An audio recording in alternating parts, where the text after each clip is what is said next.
Bonjour et bienvenue sur le plateau de Topcom.fr, le portail de la communication par ceux qui la font. Aujourd'hui, nous allons parler de Quartus, ce promoteur immobilier qui se définit plutôt comme un ensemblier urbain, a lancé début février une web-série drôle et décalée à destination des jeunes actifs. Son nom, Bloco. L'objectif étant de sensibiliser les jeunes aux nouveaux concepts immobiliers tels que le PTZ, la conciergerie ou encore le co-living. Pour en savoir plus, nous recevons Frédéric Toquin, directeur digital de Quartus. Merci de m'accueillir. Merci à vous d'avoir accepté notre invitation. Pourquoi est-il si important pour Quartus de sensibiliser les jeunes actifs aux nouveaux concepts immobiliers ? Quartus, c'est un nouveau promoteur, un ensemblier urbain qui se définit non plus sur finalement son produit, comme la profession le fait aujourd'hui, mais vraiment tourné vers les nouveaux usages. Et ce paradigme des nouveaux usages qui fait partie de notre ADN et qui est insufflé par la vision de notre président, c'est que finalement, ce changement de paradigme du produit à l'usage est en train de se mettre en place, particulièrement grâce à l'avènement et à l'arrivée des millennials. Et ces millennials qui passent non plus d'un usage, d'un produit, je dirais, mais vraiment à une consommation à l'usage, à la demande. Et on le voit avec l'avènement de la dématérialisation de la musique. On le voit avec la dématérialisation du covoiturage, par exemple.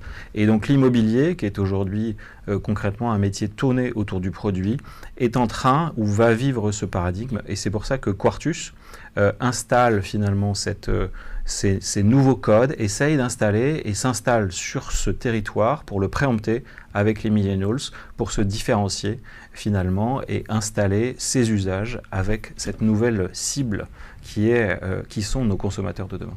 Et quels ingrédients avez-vous utilisés dans Bloco justement pour capter cette cible ? Alors, les ingrédients sont basés finalement sur les habitudes de consommation de ces millennials. Ces millennials, aujourd'hui, consomment principalement de la vidéo, et ils consomment principalement de la vidéo sur Facebook. C'est leur média principal d'information et de communication.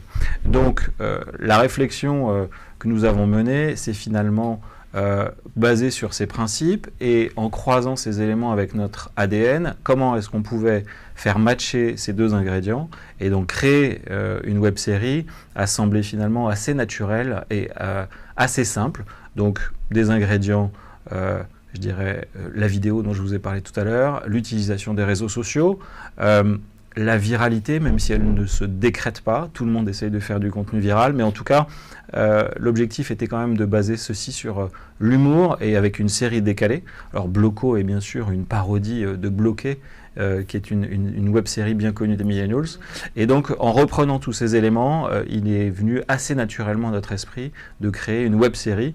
Et cette fois-ci, l'ADN, c'est aussi comment est-ce qu'on fait pour sensibiliser ces millennials à un certain nombre de thématiques que vous avez évoquées en introduction, le PTZ, la RSE, qui sont finalement des acronymes très utilisés dans le métier, mais qui, hors de notre métier, ne sont pas connus. Donc, mélangeons tout ça et faisons appel à une agence qui va être capable, sur ce principe de tous ces ingrédients, de nous proposer des contenus innovants et décalés et qui vont, en tout cas, qui nous ont montré, et on parlera des résultats tout à l'heure, que c'est plutôt un succès.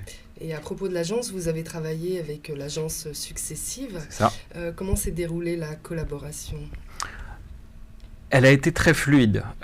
Finalement, à partir de nos ingrédients dont je vous ai parlé tout à l'heure, notre ADN, notre cible, ils ont été très force de proposition sur le contenu et ça nous a évité finalement des brainstorming à n'en plus finir et on avait un rythme, Quartus a aussi, je dirais, dans son ADN, à partir du moment où on prend une décision, on fait et on fait vite. Et donc là, on a voulu aller très très vite avec eux. Le format et aussi un budget qui était un budget de test, et donc un budget réduit, nous ont imposé aussi certains codes. Donc comme aujourd'hui, on a fait plan fixe, on a fait décor simple et deux acteurs finalement qui nous ont été proposés et qui sont qui ont une complicité naturelle qui s'est imposée d'elle-même dans le choix finalement de ces acteurs, qui sont aussi amis dans la vie. Et donc ce plan fixe, l'humour, l'écriture a été très très rapide et a été, je dirais, très vite validé en interne par tous les acteurs de ce projet, y compris notre président et puis notre directrice de la communication, pour se lancer sur ce format décalé et cette parodie et ce format parodique. Et Bloco a été diffusé sur la plateforme Quo, la plateforme collaborative que vous avez lancée en 2017. Exactement. Quel est le principe de cette plateforme ? Alors Quo est une plateforme de contenu et de collaborative. Donc aujourd'hui, on installe, comme je vous le disais au début, Quartus sur Quartus et Quo et via Quo. Sur un nouveau territoire, donc le territoire des Millennials. Quo.fr est le site sur lequel on installe finalement les différents contenus pour faire venir cette communauté. Bloco étant un des médias que nous avons utilisés sur cette plateforme. Et enfin, l'objectif, c'est bien sûr de faire réagir les utilisateurs et nos utilisateurs et ces Millennials sur cette plateforme. Donc, Quo aujourd'hui est encore un site qui héberge principalement des contenus et qui a vocation, dans peu de temps, à accueillir aussi des communautés. Donc on utilise finalement ces contenus pour attirer des utilisateurs sur des nouvelles thématiques que nous préemptons, comme je vous le disais tout à l'heure, et ensuite de les faire réagir. Et pour les faire réagir, l'objectif va être à très court terme de créer des communautés autour de ces différentes thématiques de nouveaux usages et d'usages. On ne parle pas seulement de nouveaux usages, mais d'usages, puisque pour ces millennials, l'usage est natif. Et avez-vous eu des premiers retours depuis le début de la diffusion ? Alors, des retours, je dirais en termes de chiffres, la première chose, c'est qu'avec ce premier test, les chiffres nous montrent que c'est un succès. Qu'est-ce que ça veut dire ? C'est-à-dire qu'on a réussi, avec un budget finalement très restreint, à avoir une exposition sur Facebook qui a passé les 1,4 million. Le nombre de vues complètes de la vidéo a passé les 30 000 et nous n'en sommes encore, je dirais, qu'aux 10 premiers épisodes. Deux autres épisodes qui sont plutôt sur le thème décalé du best-of ou du bêtisier, entre guillemets, vont arriver bientôt. Et ça va être aussi l'occasion, à ce moment-là, de demander de co-construire, finalement, avec nos utilisateurs, la prochaine étape.